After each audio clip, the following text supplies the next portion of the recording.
Hello and welcome to easy grammar.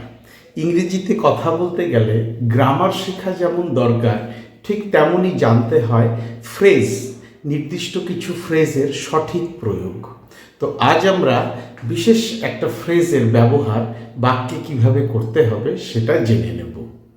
একটু একটু করে পুরো কাজটাই করা হয়ে গেল। তিলে তিলে কষ্ট পেয়ে তিনি মারা গেলেন। অল্প অল্প করে তুমি আমার টাকাটা ফেরত দিয়ে দিও। এই যে অল্প অল্প করে, একটু একটু করে, তিলে তিলে, আমরা তো বাংলায় এইরকম কথা প্রায়ই বলি, কিন্তু এগুলোই যখন ইংরেজিতে বলবো তখন আমাদের একটা নির্দিষ্ট ফ্রেজ ব্যবহার করতে হবে। আর আজকের ক্লাসে আমি সেই ফ্রেজের ব্যবহারটাই তোমাদের কাছে পরিষ্কার করে দেবো। তো চলো দেখে নেই সেই ফ্রেজটা কি। একটু একটু করে, অল্প অল্প করে, তিলে তিলে, ধীরে ধীরে, সেই ফ্রেজটা হচ্ছে লিটল বাই লিটল অথবা বিট বাই বিট।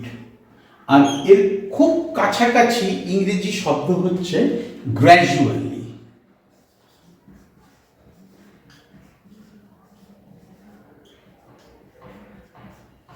তো আজ আমরা কিভাবে বাক্যে লিটল বাই লিটল অথবা বিট বাই বিট এই ফ্রেজটা ব্যবহার করতে হয় তা শিখে নিই। একটু একটু করে টাকা জমিয়ে আমি মোটর বাইক কিনেছি। একবারে কিনতে পারিনি, অল্প অল্প করে, একটু একটু করে টাকা জমিয়ে আমি মোটর বাইক কিনেছি। তো এটাকে আমি কিভাবে লিখব? একটু একটু করে টাকা জমিয়ে আমি মোটর বাইক কিনেছি। তো কিনেছিলাম না, কিন্তু কিনেছি। মোটর বাইকটা কিনেছি এবং মোটর বাইকটা এখন আমার কাছেই আছে। অর্থাৎ কিনা একটা কাজ সম্পন্ন হয়েছে কিন্তু তার রেজাল্ট বা এফেক্টটা এখনো আছে। এমন ক্ষেত্রে আমরা প্রেজেন্ট পারফেক্ট টেন্সে সেন্টেন্স লিখব। আমি কিনেছি, আই, তারপর সাহায্যকারী ক্রিয়া আসবে হ্যাভ, আই হ্যাভ। আর হ্যাভের পরে যে মূল ক্রিয়াটা আসে কেনা, কিনেছি, তার পাস্ট পার্টিসিপেল ফর্মটা বসবে বা ভার্বের থার্ড ফর্মটা বসবে। I have bought,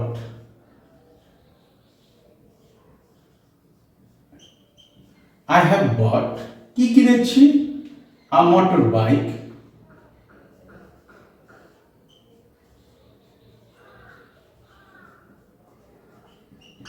I have bought a motor bike. কিভাবে কিনেছি? একটু একটু করে টাকা জমিয়ে কিনেছি। বাই সেভিং, আর মানি দেব না, টাকা এখানে আমি আর মানি দেব না। এই যে সেভিং শব্দটাই টাকা বা পয়সা জমা করা বুঝিয়ে দিচ্ছে। By saving little by little.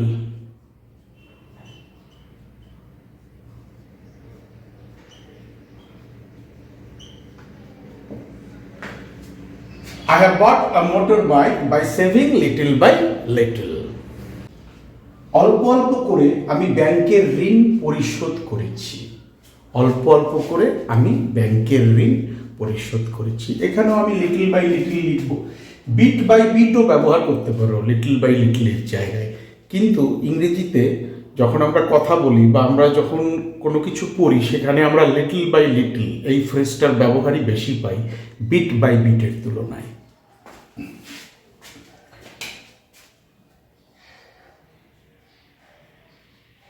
Little by little আমি ব্যাংকের ঋণ পরিশোধ করেছি। পরিশোধ করেছিলাম না, করেছি। ব্যাংকের টাকা দিয়ে দিয়েছি, এখন আমি ঋণ মুক্ত। ক্রিয়া সম্পন্ন হয়েছে, তার এফেক্ট বা ফল কি? আমি ঋণ মুক্ত। কাজটা একটু আগে হয়ে গেছে কিন্তু তার ফলটা এখনো আছে। ঠিক প্রথম সেন্টেন্সটার মতোই আমাদের এই সেন্টেন্সটাও লিখতে হবে প্রেজেন্ট পারফেক্ট টেন্সে। Little by little I have pay off, মানে পরিশোধ করা। পে অফ, পরিশোধ করা। আই হ্যাভ পেইড অফ, কি পরিশোধ করেছি? ব্যাংকের ঋণ, দ্য ব্যাংক লোন।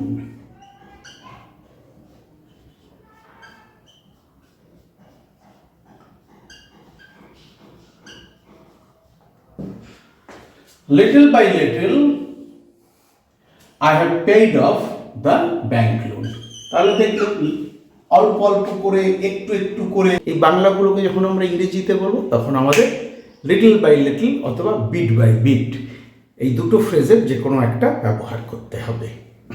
পরের সেন্টেন্সগুলো আমি রেড ইঙ্কে লিখবো কারণ এটাতে কালি ফুরিয়ে গেছে।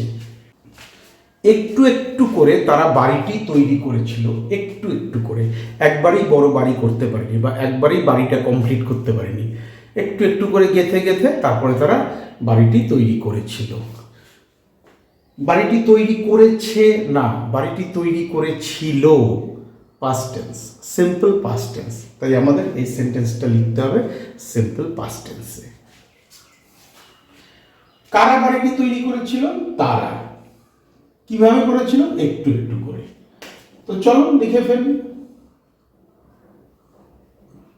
Little by little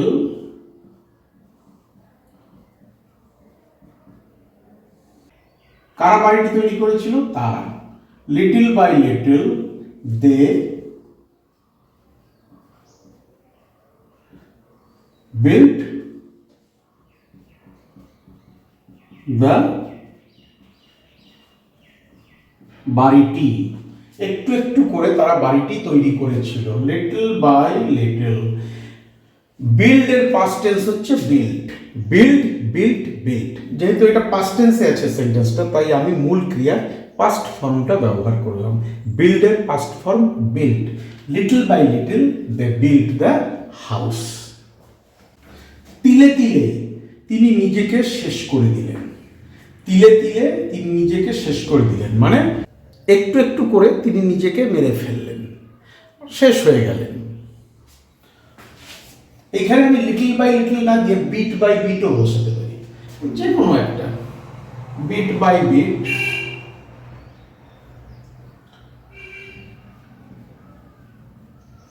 bit by bit তিনি নিজেকে শেষ করে দিলেন। তিনি নিজেকে শেষ করে দিয়েছেন বা দেন না, তিনি ধীরে ধীরে একটু একটু করে নিজেকে বা তিলে তিলে নিজেকে শেষ করে দিলেন, past tense. Bit by bit he killed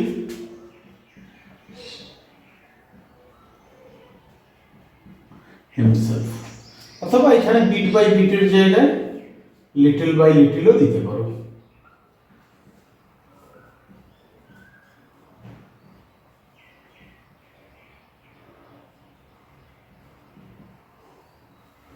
হয় বিট বাই বিট বা লিটল বাই লিটল, এই দুটো ফ্রেজের যে কোনো একটা ব্যবহার করা যায়, যার কাছাকাছি ইংরেজি হচ্ছে গ্র্যাজুয়ালি। তাহলে তোমরা বুঝতে পারলে তিলে তিলে, ধীরে ধীরে, অল্প অল্প করে, একটু একটু করে, এই ধরনের বাংলাকে যখন আমরা ইংরেজিতে বলবো তখন আমাদের যে ফ্রেজটা ব্যবহার করতে হবে তা হচ্ছে হয় লিটল বাই লিটল অথবা বিট বাই বিট। তা এইবার তোমরা লিটল বাই লিটল এবং বিট বাই বিট দিয়ে নিজেরা কিছু সেন্টেন্স তৈরি করো, করে বন্ধুদের ভিতরে বলতে থাকো। যত প্র্যাকটিস করবে তত ইজি লাগবে এই ফ্রেজটার ব্যবহার, আর ইংরেজিও খুব সুন্দর শোনাবে। তোমরা যখন বলবে little by little I am trying to do it, ধীরে ধীরে আমি এই কাজটা করতে চাচ্ছি বা আমি এটা করতে চাচ্ছি, শুনতে কিন্তু ভালো লাগে। আর কোথাও যদি আটকে যায় আমার ভিডিওর কমেন্ট সেকশনে জানিয়ে দাও। তাছাড়া ডেসক্রিপশন বক্সে আমার ইমেল অ্যাড্রেসটা দেওয়া আছে, চাইলে সেখানে আমার সাথে যোগাযোগ করে নিতে পারো। Thank you so much for your time and attention and have a nice day.